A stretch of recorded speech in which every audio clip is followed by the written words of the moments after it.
This is Shades of Content, a podcast created for and featuring women of color who create and distribute content as a means to tell stories to the masses.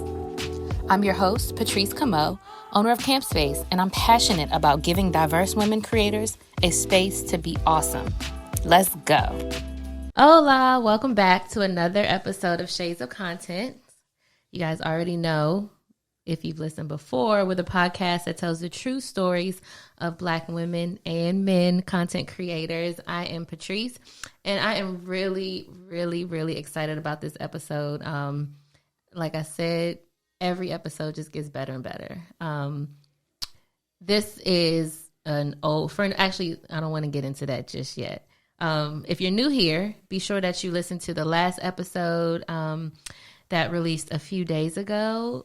If you haven't heard it, it's me explaining something that we are launching or that we just launched a few days ago. It's a solo episode and it's short, so it won't take you that long. But once you finish this episode, go back, listen to that one, and really think about, I think my purpose in life, I know my purpose in life, right, is to make sure the world understands that Black women are the ultimate content creators. I don't really care, or the ultimate creators, period. I don't care what anybody says. And so this program that we're launching and that I just announced a few days ago was created to help women like me, content creators, people who know they have something to put out into the world, just give them the tools to do it the right way. So that it is, so that they're telling their story confidently, but also that it's bringing media attention so that they can reach so many more people and hopefully make more money and impact more lives. So after you finish listening to this dope episode with someone who I've worked with from the media standpoint, from the branding standpoint, once you finish listening to this, go back, listen to the next episode. If you are already an avid listener of Shades of Content, thank you so much. You already know that my background is in PR and marketing, and I spent the last 15 years doing that, working with a bunch of different brands, entertainers, nonprofits, et cetera, et cetera. So, like I said, this membership is really a beautiful way to merge the two, me being the owner of a content studio and a content creator, but also me being someone who, I'm going to just say it, I'm an expert when it comes to strategic communications. And so through this program that we just launched a few days ago, I'm bringing it together. All right. So if you don't know about it, click the link in the bio. If you haven't listened to it, go back to last week's episode. Now let's get into today. I'm so excited.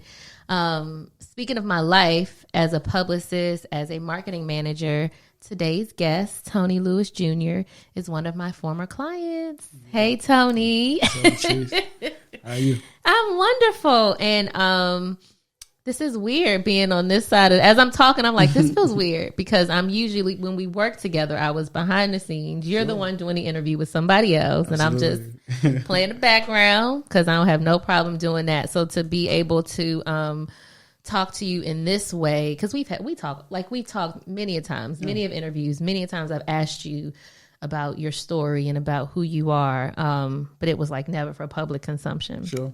So this is different for me. Look at me stepping out of my little comfort zone.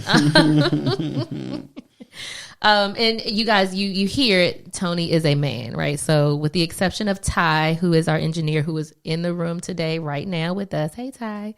Tony is the second male to be on the show. And if you listen to the Me First episode, you heard me at the end say that I was shifting a little bit because I wanted to share all the things that I learned, right? Like I learned from men and women. They're awesome women content creators, just like they're dope men content creators. And I also just wanted to be a lot more transparent with the show. So I definitely think that Tony is falling right in line with that. Not what you usually hear on this show, but that's okay because like we got to switch it up. And it's my job to introduce you to people you may not know of, but more than that, make sure that their full stories are being told so that you have a much better understanding of like where their content comes from, right? You see so many people posting and doing this and doing that, but you got to understand like where it came from, the depth of it. And that's what I hope people get from this show. So I've already talked enough. In one sentence, Tony, tell our listeners who you are. I am a servant leader.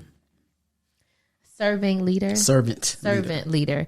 What is your life mission? The reason why I'm asking these kind of blanket questions is because I just want to give our listeners just like a little context if they don't know, who you are. What's your life's mission? My life's mission is to help amplify the voices of those who are struggling, marginalized, and oppressed. Okay, tell me where it came from. I derive from that kind of community, that tribe that, and I was able to, by the grace of God, navigate my way to a space where I could be helpful. And it all really birthed out of me trying to help people in my immediate orbit and just sort of grown. Gotcha. Yeah. Now, when you say, so you're Tony Lewis Jr., your father is Tony Lewis. Yes. I would like if you could tell me because there's some people who don't know who you are. We do have listeners that aren't in the DMV. So yeah, that's right. Hey, y'all. Give me or just share who you came from. Sure. And how that's led to what you're doing or what you've done. Yeah. My father went to prison when I was 9 years old, which was 32 years ago, for his role in the biggest drug conspiracy in the history of the District of Columbia. And that event really changed my life in many ways. And obviously the trauma of it, the experience, the all of the pain that came from it, I think helped to put me on a course that would have me focus in on men, women, and children impacted by mass incarceration, and not all of the things that I've been able to do from a activism standpoint or advocate standpoint. The things revolving around mass incarceration has been sort of what I've been known for. And, my fight for my father's freedom has also obviously been a part of that.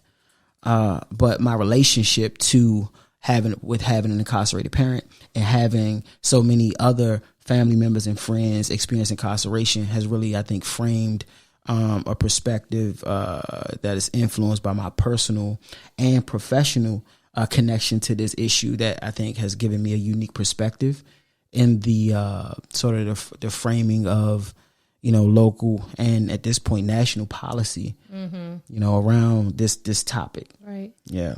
All right. So let's because I like to put things like in a time context. So you and I met in 2010. What the heck? Yeah. That's 11 years ago. 2010, you were working DC government. Yeah. No, I had just 2010. See, you making me think. I had just left. I started working in the federal government in 2009. Okay. So I had just left the DC government. Gotcha. Yeah. And in what capacity? Working in reentry. At that time, my title, I think, was a job developer, but specifically for men and women that had been formerly incarcerated or what I like to say, justice involved. Yeah. Got it. So we met in 2010. You came to me already having a full documentary created. Yeah, exactly. He's like, hey, Trees. Okay, so I had a whole documentary, and it was an amazing documentary, Son of Life. Can people still watch it? It's on YouTube. Okay, so we'll link so to raw, it in the show but it's notes. so organic It's and so real. organic. It is. Do you watch it every now and then? Like, do what's sometimes go back? crazy? I like if I'm searching something like on YouTube, sometimes I start looking at it like, man, look at that. It just seems so, it's 11 years ago, but it just seems, it seems further away than that. But wow. So you came to me. You wanted to blow out this documentary, right? So we worked together from a PR standpoint, from a branding standpoint, because like you had the great product, but I felt like we had to like make the man. No, listen. Right. If I may though, I mean, I think this is really important in terms of your opener about when you talked about being an expert, right, and strategic communication, right. And for me, as somebody who was, I was oblivious to.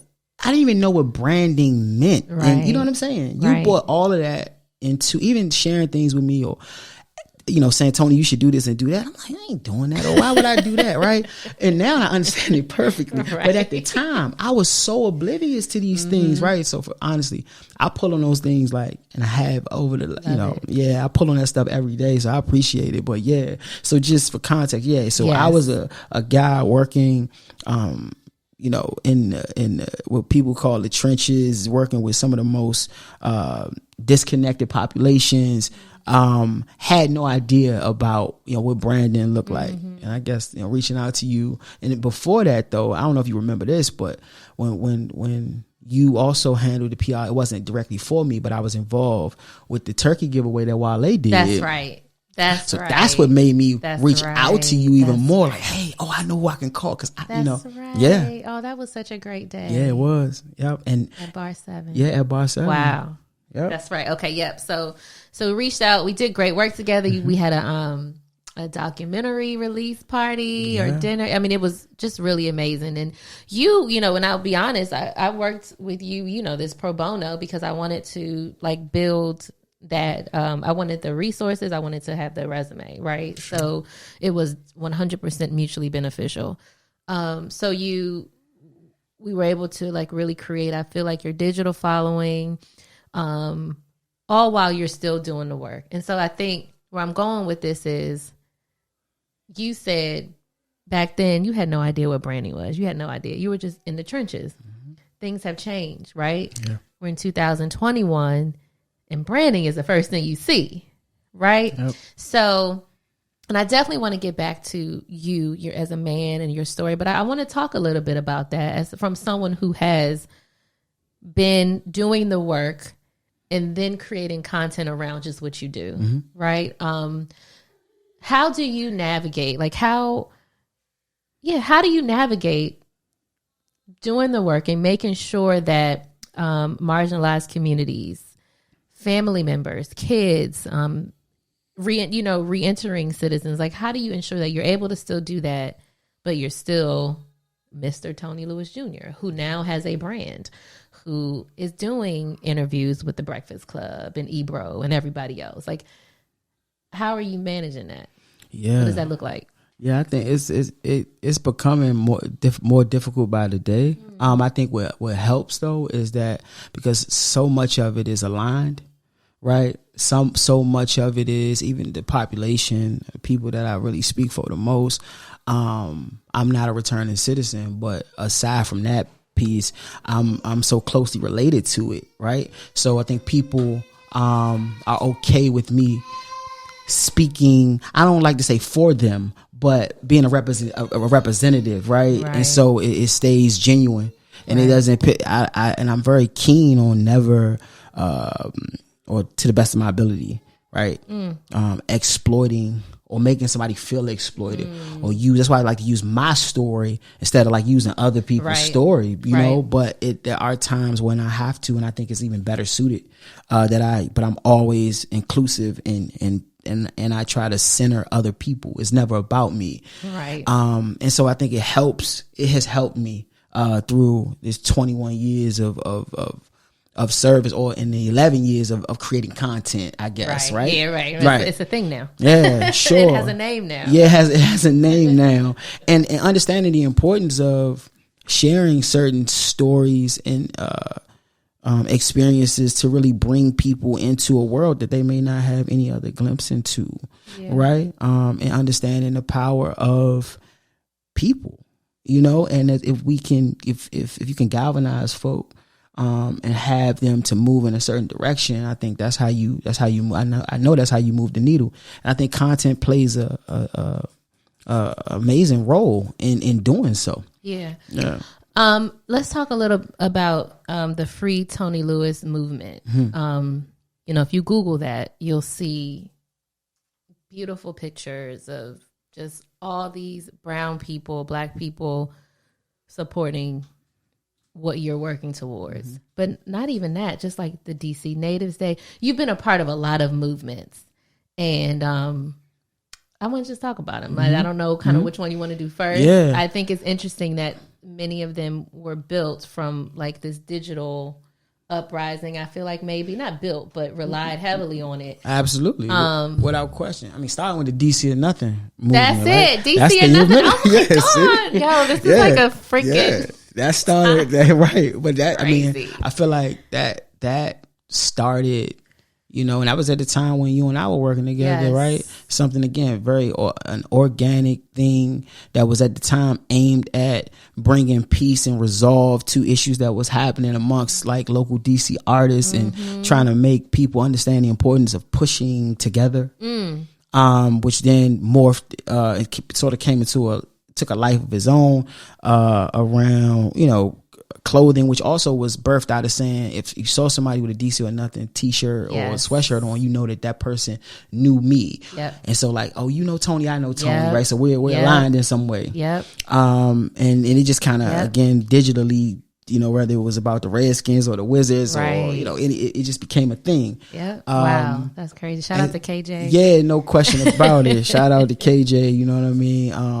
And shout out to, you know, the whole BOA family too. You know, Greg, Muhammad, all of those guys. Because again, all of us was a part of that. Again, it was a movement, right?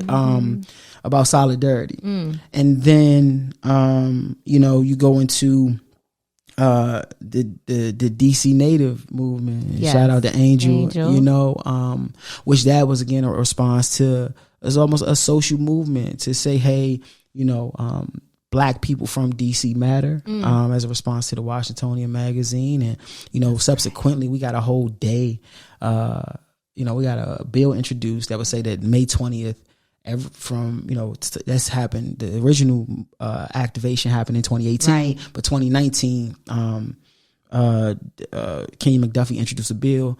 The whole council supported. Mayor Bowser signed it into law, basically, for DC Natives Day. And also, but I think the bigger piece for that is that movement has influenced policy around centering Black DC natives in legislation in the city, right? And access to resources and things of that. So I'm incredibly proud of that. And Don't Mute DC, I was a part of that too.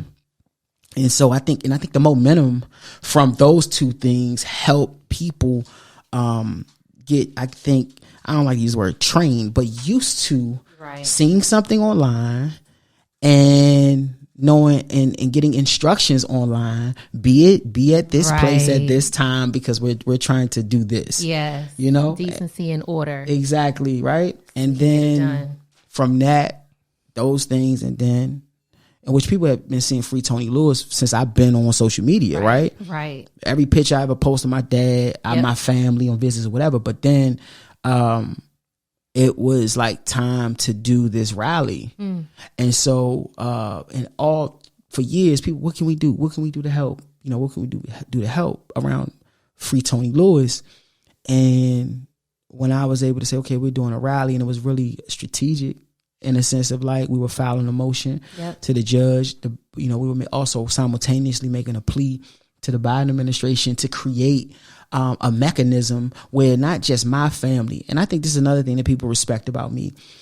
Okay, yes, Free Tony Lewis is about my father, but everybody is very clear that my work has never been just about him.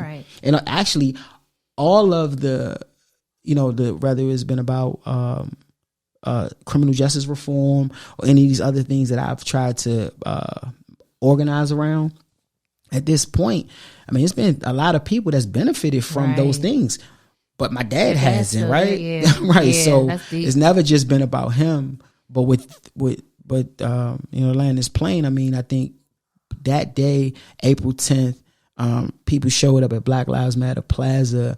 And I obviously I knew people would come, but I was just blown away, Patrice. Like I was literally like, I was speechless to the point that when it was time for me to address the crowd, I really lost my words, because I just was like, my God, like look at all these people. And it was like, oh yeah, it was a lot of family and friends, but then it was like a lot of just strange people I'd never seen in my life. You know what I mean? So that was a beautiful thing. And I think seeing for other people to see the response in this sort of sea of community, that, showed up to say that 32 years in prison for a nonviolent offense is enough.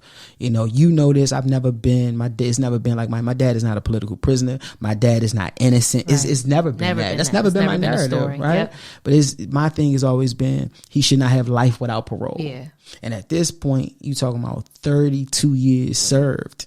Yeah. Right? And I think people feel that. Enough is enough. Yeah.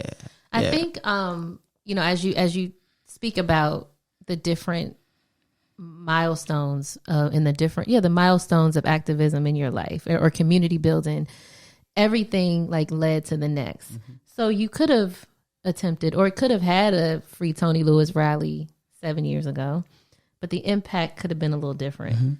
Mm-hmm. Everything leads to the next thing, and every opportunity gives you more legs and more credibility. Sure. When you've already fought for DC Natives Day, which impacts literally everybody in my family. You know what I'm saying? Yep. Then when you go for the next one, that it just has more credibility. So I think that really speaks to the importance of strategy and like really kind of patiently navigating and doing like. Because we all have like the big thing that we want to do, but timing is so important. Something. And again, I'm not just saying this because I'm here with you, right? I've had these conversations and I'll mention these things that I'm about to mention, right? Or the things that I pulled away from our time to get the things you taught me or I learned from you or things, again, that I did not fully understand then, but other experiences said, oh, that's what she was talking about, right? But okay, the point I'm making is that you didn't mention about we won the hoodie award, right? Look, I just typed hoodie award that you said that, Tony. we won the hoodie award. We sure did. Right? Oh my God, that's crazy. Right. We won Steve Harvey hoodie award. Yeah, the Steve Harvey hoodie award, right? And so that experience, and when you talk about time and building and like understanding like that I always say I could have, and this is, we mentioned Silas, we talk off air, we talking about Silas, right? And Silas always say, bro, imagine if you would have stopped at the hoodie award. Because for a lot of people, something like that is that like was the pinnacle. Hell yeah. It's the pinnacle. It's in Vegas. You're like, bro, right, got a truck. Got a car. You know what I'm saying? Right? Right. He always, like every time something new happens, Silas always says, imagine if you would have stopped at the hoodie award, right? And I think that is like, that's a, what he's speaking to, like, but the work has never been about any accomplishment, right? That's why I keep going, right? Like I could have stopped at a lot of, even after the hoodie, there's been a lot of points where I could have, okay, man, especially, given like where I come from, like there is nobody else has ever done some of the things that even thought about doing some of the things that I've been able to do, but it's never been about those things. It's always about the people, but yeah, so I think that's another part of it that's sort of like.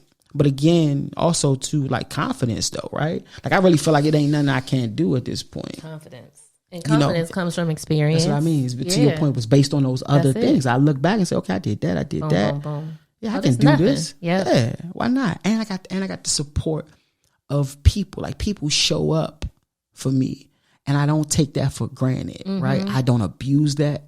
I don't ask people to show up for something that doesn't have gravity or weight for sort of the whole or the greater good, I'm very and some of my friends, they say I'm too cautious sometimes, but I appreciate what and how people show up for me. So I would never lead them or try to ask them to support me in something that was self-serving or something, you know what I mean? Right. And I see that I see other people do that, and it gets under my skin. Because to me that it's community is sacred for me, and I'm even reluctant sometimes to ask like, yo, or let's do this, or even it's been even situations as I get, my platform has grown and it's been opportunities, for, even monetary things or funding or whatever it may be. And I done got a lot of people opportunity, Yeah.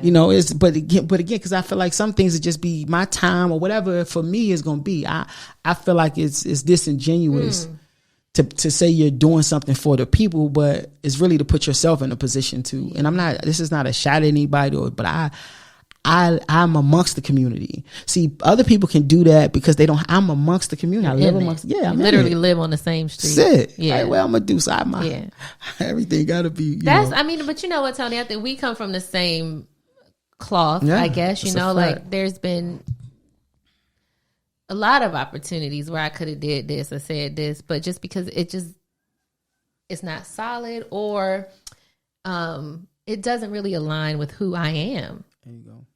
And it's and that's okay, right? Like, sure. I think it's okay either way you move. But I gotta brush my teeth though. And what I mean by that is that I gotta be able to look myself in the mirror. I gotta listen. That's it. It's really that simple. My teeth. That's right. It's that simple, and that matters to me, and that matters to you, and people like us in our community. And I think that's also why a lot of us we're all still connected. I know that I could literally text you 4 days ago, like, "Hey, you want to do this interview?" Because it's because we don't screw people over. Nope. We mean what we say what we mean. We move on, we grow, we learn. And I think this world has changed a little bit, and social media has kind of, and from what I see, it kind of makes people operate differently from that because of what can come from it. And so I say all that to say being able to look at yourself in the mirror is so important. Yeah. It's like the most important thing. Who checks you? And when I say checked, I'm like, who's like, what is you doing? Yeah. Who is that person or people? Yeah. First of all, I try to limit the situations where the need for being checked. Okay. But I think, obviously my wife first, my dad, my friends though, right? Shit, if necessary, what I'm saying? Just people that I'm aligned with, and I think the door is always. I think people feel like, and I will receive it, right? Like, what's up with you tripping? Or like, what, what I mean? And I've always been that way. But yeah, I try to make sure that I'm around, like, people, or like PT, like that's my, that's right. My brother. Like, come on, if I was doing something like Slim with you, yeah, I'd be like, oh, you right. Yeah. But also, I think what's important to know that you have those kind of people also guide you in your decision. So, like I said, I try to limit but there's some things I'm like, hey, what would they think about this? Know. What I'm saying? I know they're gonna check me. Yeah. So, and not too many times, I think, people may don't want that, but I didn't, I look at myself like nothing's changed in terms of how I see myself right now. Other people may see me differently, right? But I'm still slug from handle. So it's like, and I like to stay grounded in that way because I think is necessary. But yeah, man. And if you don't have, for anybody out there listening to this, if you don't have people that will pull you up, or that you just, that you can be inspired by, that they hold you accountable just by being in proximity to them, you gotta get you some new people. Yeah, you have to. None of us can just be out here like blowing in the wind or think that everything we do is right. It's dangerous, man. It's dangerous. And I know some people who operate like that. Yeah. I mean, I look at it like you talked about us meeting or starting to work together 11 years ago. And how many people I've seen come and go in my space in that time, right? Yeah. Like, and I'm still here, and I think I don't take that light. That's not just by happenstance, right? My support system, my friends, again, people I draw inspiration from, and again, even with social media. Speaking of that, which we get a glimpse into what a lot of people are doing. I would implore people not to put yourself in like this comparison thing, but if you're following people that's doing amazing things, like be inspired by them. I know I am. Be inspired. Have you like experienced like this kind of celebrity kind of like weird thing? Because I mean, I see you as Tony, right? But that's because I've known you forever. You know what I'm saying? Sure. But like, does that happen? I don't know. I don't know if you even pay attention to shit like that. Yeah, I think it be. this is a thing that's more shocking, like, to me. And granted, I do, especially locally, right? I'm people always, man, you Tony Lewis, or what's up? Or, you know what I mean? I have a lot of experiences like that. Yeah. But I think what the weird thing is, like, this happened not long ago around my way, and I was talking to some of my lifelong friends. Hey, thanks for listening. How awesome would it be to have a tool that help you plan out 365 days worth of Black Girl Magic focused content? Super awesome, right? Well, no worries, because we created just that. The Black Girl Holiday Content Creator Companion is a calendar and coloring book that's filled with things that can help you plan out content that engages and empowers your audience. It includes over 450 Black woman-focused holidays, events, milestones, and more than 14 never-seen-before coloring pages to help you de-stress and decompress. It also includes quarterly writing prompts, social media goal trackers, and really countless ideas for your Instagram, TikTok, YouTube, Facebook, podcasts, Pinterest, any type of content. You can figure it out using this planner. It's a must-have. So visit blackgirlholidays.com to get your copy today. A link is also in our show notes, of course. www.blackgirlholidays.com, because every day is a Black girl holiday. And I think people, sometimes it's just like, it's that kind of stuff that I've experienced where the people that I grew up with or people that knew me the longest started to, like, act differently around you. Right. That's kind of, I don't know how I feel about that. Right. Yeah. The sort of outward stuff and people recognizing, or when me and the family out eating, like, that's another thing I don't necessarily like, but people just come over and just, like, speak, of course, right? But like, why are you not moving yet, bro? Like, bro, I'm trying to have, sacred space. But we're we're eating, man. Like, and it's always, and just the last thing is that no matter where I'm at, I don't always want to talk about, like, community stuff, or like everybody got to be in the club. I'm trying to have a good time. Let's just talk. I don't want to talk about the heavy stuff all the time. Like, I'm not I got in my position, I think I'm always on, or there's always people. Also, people need help, man. And I can't complain about that. So, like, wherever I see you, I got to put my bid in. Listen, I may not see you. Right. You know what I'm saying? That's so funny. My dad, he kind of related. My dad, remember Ron Brown? He was the Secretary of Commerce, I believe, passed away. I spoke at they named the high school after him. Yes, I spoke at the graduation yesterday. Oh wow! And we did 101 men. I can't remember if it was men or women at that same school. Yeah. But when it was before they renamed it, right? I think so. Yeah. So my dad, for Father's Day, I got him a gift certificate to Woodmore Country Club, a day pass. And he said he's about to pull up or about to get his clubs or whatever. And he looks and he sees Ron Brown's son. Yeah. And so they had an amazing conversation. And my dad walked away and he was like, I didn't get a picture of him. He wanted to. Yeah. But I say all that to say, he sees that opportunity. You never know when you're going to see the person again. And if it's somebody who impacted your life or their father impacted your life, you know what I'm saying? You want to speak to him. You're not even thinking about. Yeah, what's all that stuff. Speaking of, when you say that, it just made me think about the fact, though, like, in terms of my, I guess, comfort in that role, is that, like, growing up, from in my world, I guess if we describe, the subculture that I come from, my father was, a legend, right? So I grew up with so many people knowing who I was and I didn't know them, right? And so I kind of learned how to engage people that I didn't know, and then even in my little 2-3 block radius, right? I was somebody, in my 2-3 block radius, right? So I also was comfortable. I've always sort of been in a position where, I had influence, if you will, or I knew people. And so, like, now that part of it, that's why I'm saying it's a little easier for, like, me to adjust to that, because it's kind of like, in some ways, what I've been accustomed to it to a certain degree, not on this scale, but, and I think that sort of has helped, because what I never want is for anybody to leave, interaction with me feeling like I didn't engage them, or that's the worst thing. And I think I got the right to do that. You know, sometimes it is like you with your family, but I just don't want that, right? Because I mean, you know, I'm not that person. I'm not a person to disregard people. Yeah. You know, but people don't sometimes give you the space of like if you know I caught them at the wrong time or the wrong day. They don't think about that. Yeah, so that's heavy sometimes. Or if I cannot deliver on their acts, you know, because I think some people look at me like, yo, if he can't, you know, dude just came home. He, you know, my uncle, he got my uncle, my little brother, and my cousin a job. I come to him on this day and say, hey, Tony, I need a job. And then Tony said he don't got a job for me.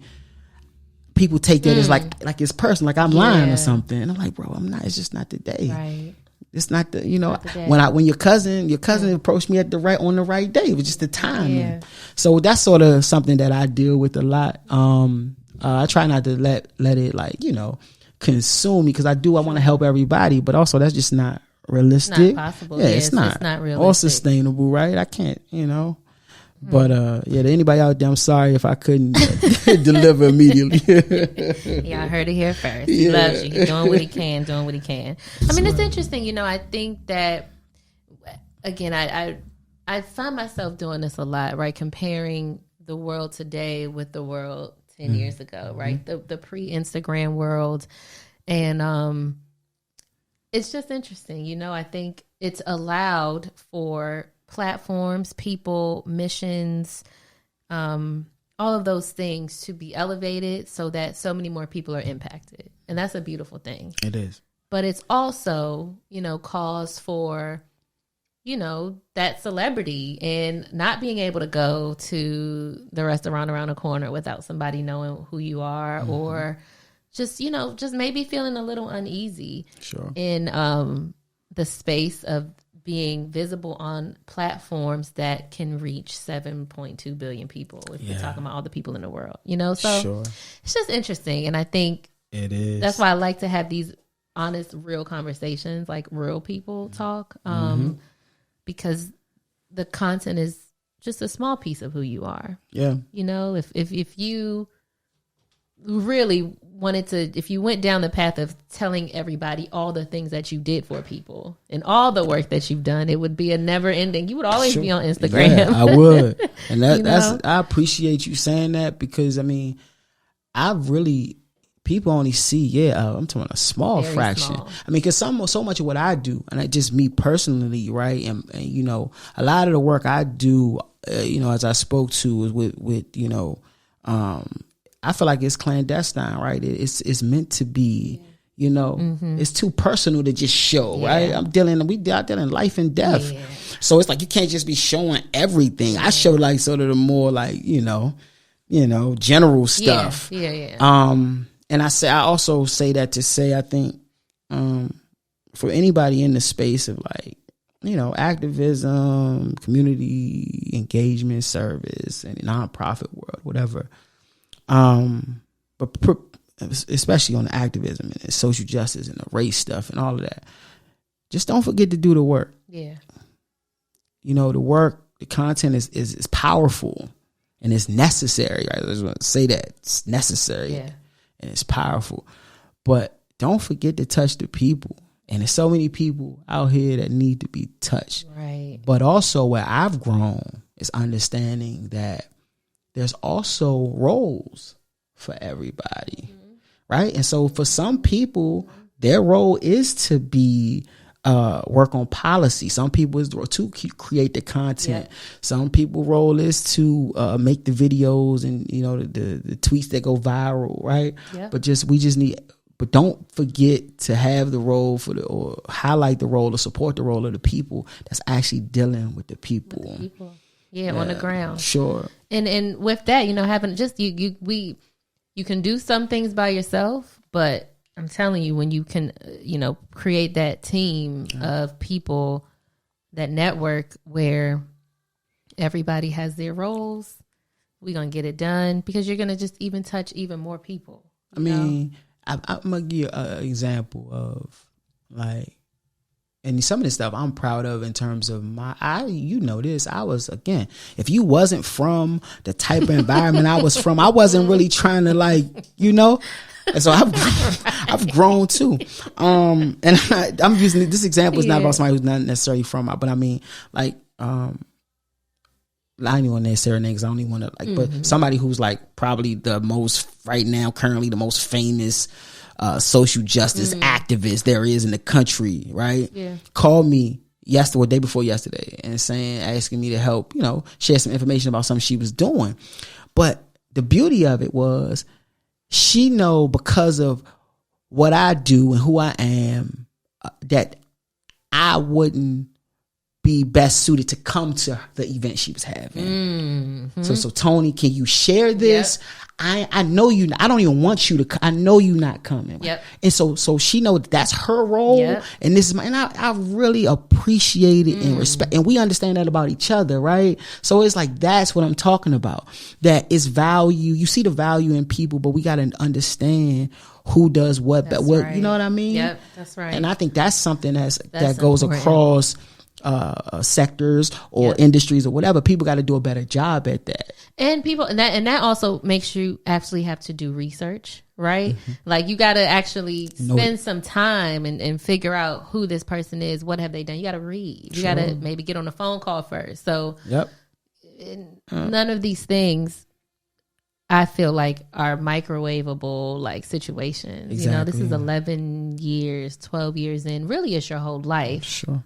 Because this is how you grew up, right? You know, and there has to be, people got to understand that, you know, the things that last and the things that are going to last beyond us, right? You know, like, we have this conversation now, but God willing, 5 years from now, 10 years from now, a year from now, who knows, the work that you put in will positively impact families by allowing them to come back together. Sure. You know, and that is infinitely beautiful. You know what I'm saying? And that's it, right that's there. why we do it. That's why you're doing it. You know? What other things are you passionate about? I know you have a ton, but, like, what are the things that you do when you're, like, not working and speaking on doing all the things, right? Books and everything. Time with my family, you know, and friends. I've really, you know, I think I'm a pretty social guy. You know, I love spending time with my wife and my children, but also, like, my, you know, my family members and my friends and their families. You know, that's really what I'm passionate about, and just having a good time. I like to travel, you know. You know, I like to go out and hang out. You know, I enjoy being around people. Have a little fun here and there. Go and have some fun. Gotta have some balance now. Right. You know, this thing, it'd be heavy, so I gotta have some outlets. You know, and I've been trying to be a little more focused on my health recently. You know, Soul Cycle is something I love to do. Good. Yeah, I don't know if I'm passionate about it, but I am. I like it. I hate Soul Cycle. Yeah, man. No shade, but I'm not a cycling. But I'll cardio, so working out weights. I love that, but I just cycling is just not. You know what's crazy, right? Like, I feel like I don't lose no weight unless I do, like, high intensity cardio. But I ain't gonna run nowhere. I can't do it. It's boring to me. You know, I did boxing. I like boxing, but I don't know something about when I did Soul Cycle, and then I was doing it before, you know what I mean, but then the pandemic hit. But I bought the bike, the in-house bike. Best investment I made. There you go. Yeah, it was all right. You know, a lot of people got Peloton too, and I don't know. I ain't plugging Soul Cycle. I ain't thinking about that. But I would, you know. But even on that note, I think on that, what the pandemic has shown me too about our community. You know, it's crazy how the community that I serve, particularly when we talk about returned citizens and, like, their families, that health piece is serious. You know, so even being able to, you know, I would like to, my next steps, I want to bridge some of them gaps. And I know, you know, there's a lot of, you know, these corporate entities have been pledging money towards, you know, social justice and so on and so forth.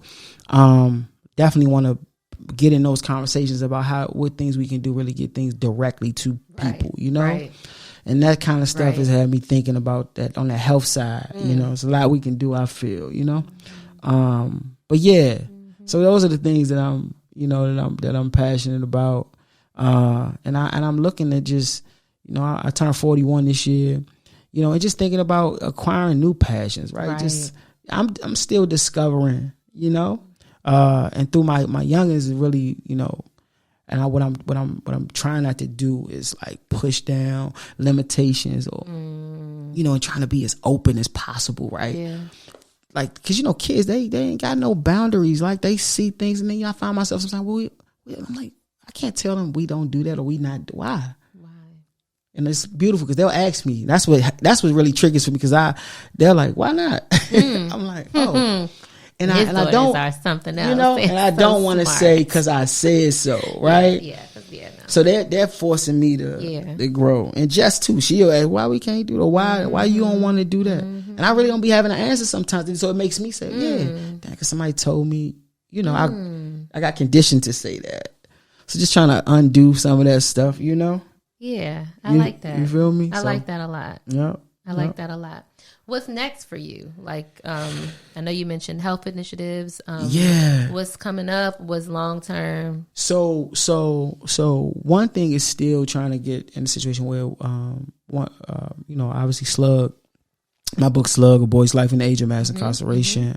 Which we will link to in the show notes. Awesome. But, you know, and we started out, you know, going in some schools, but now really, you know, I subsequently created a life guide that accompanies the book specifically for young people 14 to 24, where it's like basically they get an opportunity. I know how therapeutic that process was for me. So it's like really a social emotional learning tool, and trying to get that really in schools, juvenile detention centers, prisons, things like that.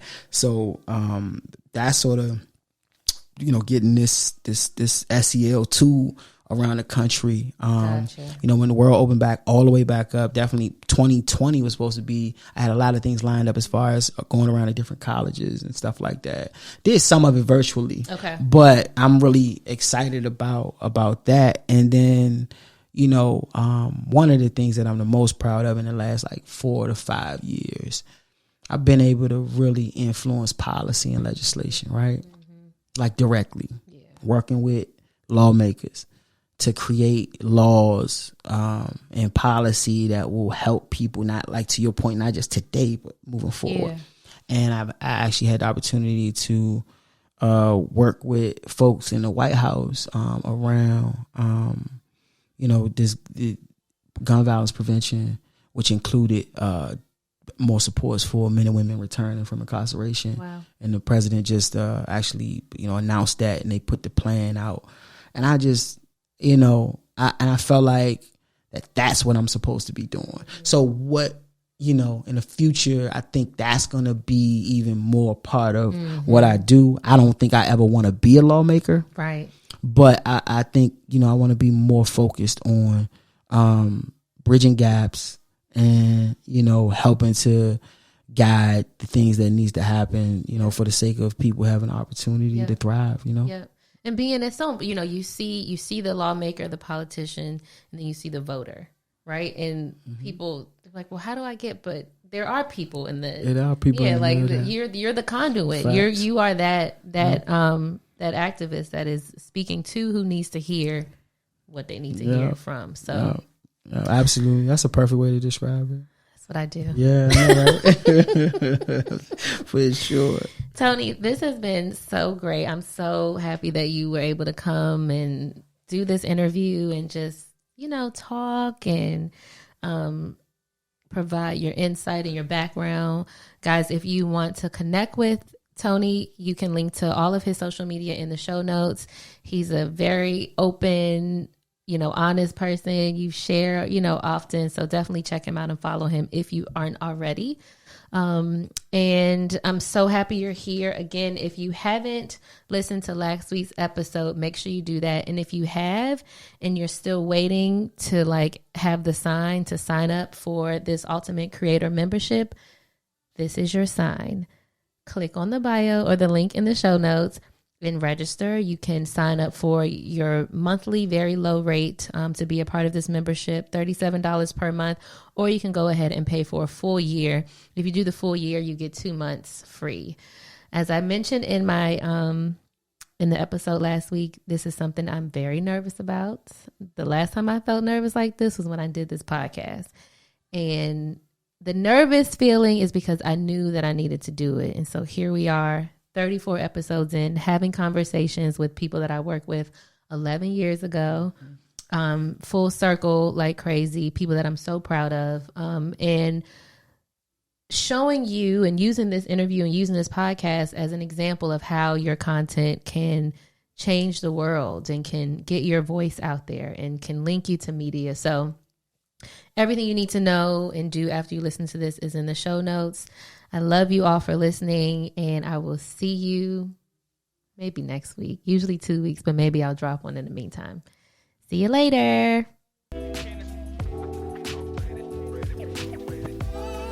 Shades of Content is brought to you by and recorded at Camp Space, a content creator studio for women of color. To learn more, visit www.campworkspace.com.